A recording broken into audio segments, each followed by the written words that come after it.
मित्रों, अब हम उस बड़ी खबर का विश्लेषण करेंगे जो देश की राजनीति से जुड़ी हुई है। राजनीति के बारे में कहा जाता है ये अनंत संभावनाओं का खेल है। आज जो आपके साथ है वो कल विरोधी खेमे में जा सकता है और जो विरोधी है वो आपके साथ आ सकता है। आज शरद पवार की पार्टी ने परिसीमन विधेयक को लेकर सरकार को एक बड़ा संकेत दिया है। चर्चा यह भी है कि पवार की पार्टी एनडीए के करीब आ रही है। कुछ समय पहले तक ये खबर आ रही थी कि महाराष्ट्र में शरद पवार की पार्टी का कांग्रेस में विलय होने वाला है। पिछले महीने पार्टी की कार्यकारी अध्यक्ष सुप्रिया सुले ने कांग्रेस में विलय पर विचार करने का भरोसा भी दिया था, लेकिन पिछले कुछ दिनों में आखिर ऐसा क्या हुआ कि अब कांग्रेस में विलय की जगह पवार गुट के एनडीए में शामिल होने की चर्चा तेज हो गई है। क्या इसी राजनीतिक अगर मगर में कैबिनेट का विस्तार रुका हुआ है? इस सब के बीच एक बैठक प्रधानमंत्री आवास पर भी हो रही है, जिसमें गृह मंत्री अमित शाह, बीजेपी अध्यक्ष नितिन नवीन और पार्टी के संगठन महासचिव बीएल संतोष मौजूद हैं। इसमें संगठन की नई टीम और केंद्रीय मंत्रिमंडल के विस्तार पर चर्चा होने की बात की जा रही है। इस महत्वपूर्ण बैठक पर हमारी नजर बनी रहेगी, लेकिन पहले आपको यह समझना चाहिए कि शरद पवार की पार्टी के एनडीए में शामिल होने की बात क्यों की जा रही है। मित्रों, इन अटकलों के पीछे कुछ मुलाकातें हैं। तो पिछले 24 घंटे के दौरान मुंबई में से लेकर दिल्ली तक हुई। मंगलवार रात गृहमंत्री अमित शाह के आवास पर एक बड़ी बैठक हुई।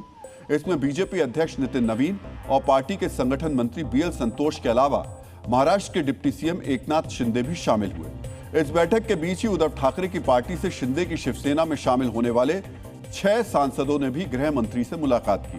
कहा जा रहा है कि कल की बैठक में महाराष्ट्र की राजनीति को लेकर लंबी चर्चा हुई।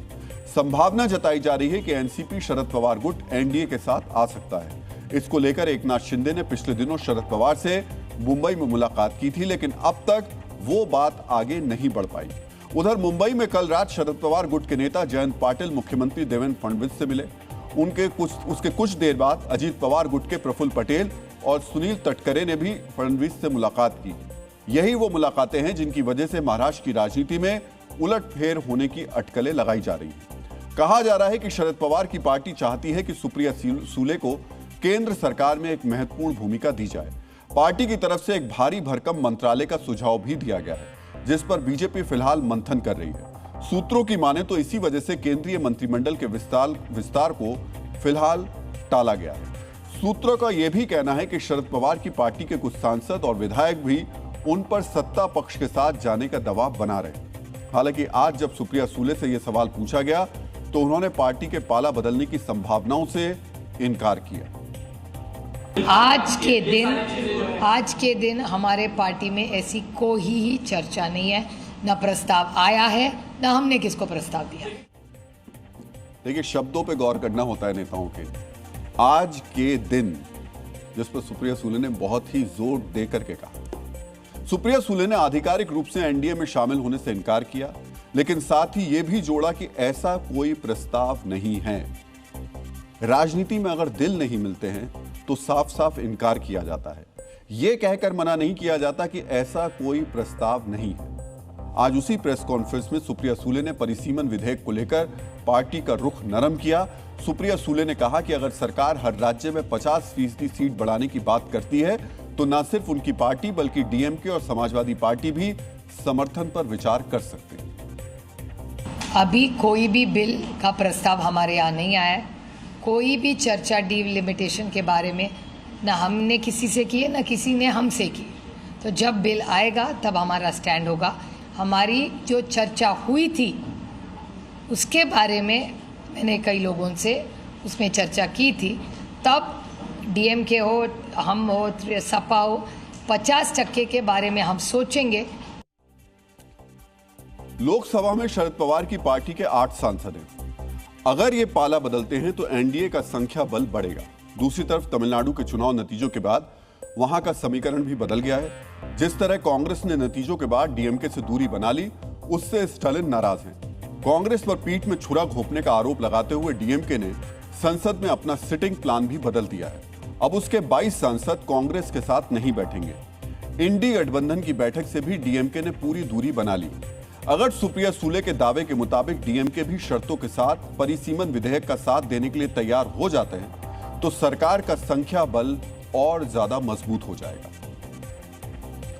यानी मित्रों, दिल्ली और मुंबई में इन मुलाकातों के बीच कांग्रेस नेता पी चिदंबरम ने दावा किया है कि केंद्र सरकार संसद के मॉनसून सत्र में परिसीमन से जुड़ा 131वां संविधान संशोधन विधेयक दोबारा लाने की तैयारी कर रही है।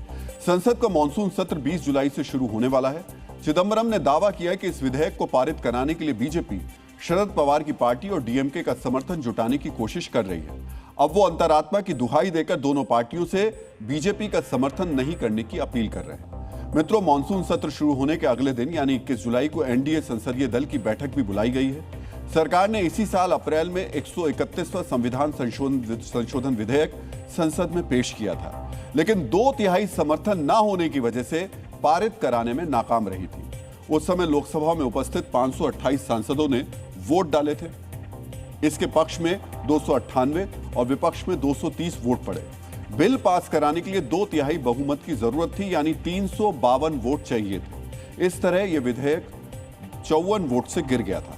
लेकिन बंगाल चुनाव के बाद लोकसभा के समीकरण में काफी बदलाव आया है। पिछले 3 महीनों के दौरान एनडीए जहां संसद में और मजबूत हुआ है, वहीं इंडी गठबंधन कमजोर हुआ है। टीएमसी से बगावत करने वाले 20 सांसद एनडीए के साथ आ गए हैं। इसके अलावा शिवसेना उद्धव गुट के 6 सांसदों का भी एनडीए को साथ मिला हुआ है। निर्दलीय और कुछ अन्य छोटे दलों को मिला दिया जाए तो एनडीए को अभी करीब 330 सांसदों का समर्थन हासिल है, यानी वो 2/3 बहुमत से करीब 30 सांसद दूर है। अब अगर शरद पवार की पार्टी और डीएमके के सांसद बिल का समर्थन करेंगे तो ये लोकसभा में पास हो सकता है। वहीं राज्यसभा की बात करें तो वहां एनडीए को ज्यादा दिक्कत नहीं होगी। वो 2/3 बहुमत से केवल 6 से 8 सांसद दूर है। डीएमके और शरद पवार की पार्टी के समर्थन से उस कमी की भरपाई हो जाएगी, यानी शरद पवार और डीएमके शर्तों के साथ बिल का समर्थन करते हैं तो सरकार के लिए परिसीमन विधेयक पारित कराना आसान हो जाएगा। यही वजह है कि संसद के मॉनसून सत्र से पहले दिल्ली से लेकर मुंबई तक मुलाकातों को लेकर चर्चा खत्म होने का नाम नहीं ले रही है।